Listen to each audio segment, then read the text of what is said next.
سلام حبيباتي، كدايرين؟ لاباس عليكم؟ نتمنى تكونوا بخير وعلى خير. اليوم جبت لكم واحد الماسكارا اللي بصراحه ما كنتش متوقعه انها تعجبني بهذا الشكل هذا. شفت بزاف ديال الناس كيشكروا فيها وقلت علاش لا نشريها حتى انا ونجربها بنفسي، ومن بعد نعطيكم الراي ديالي. بصراحه الماسكارا اللي جربت هي هاد ايسونس الخضراء. اول حاجه عجبتني فيها هي الفرشات ديالها. انتم شوفوا البنات الفرشات ديالها،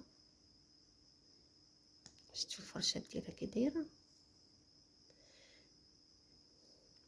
كتعاون وكتوصل حتى الرموش الصغارين وكتفرقهم مزيان. قبل ما ندير هاد الرموش ديالي كانوا الرموش ديالي عاديين وقصار شويه، ولكن من بعد ما درت اول طبقه يعني بان الفرق بوضوح. عطاتني واحد الطول واحد الكثافه، والرموش ديالي ولات باينه اكثر وعينيا بانت مفتوحه مزيان.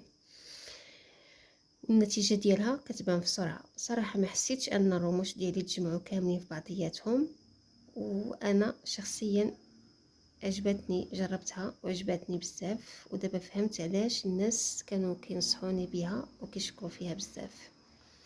طبعا هذه تجربتي الشخصيه، وكل وحده والنتيجه اللي غتخرج لها على حسب الرموش ديالها، ولكن بالنسبه لي انا كتستاهل التجربه. الا كنتي جربتي هاد الماسكارا من قبل قولي لي شنو رايك فيها في التعاليق. ولا عجبكم هذا النوع ديال التجارب خليو لي خليكم معايا، حيت غادي نجرب لكم منتجات اخرى ونقول لكم الراي ديالي فيهم بكل صراحه.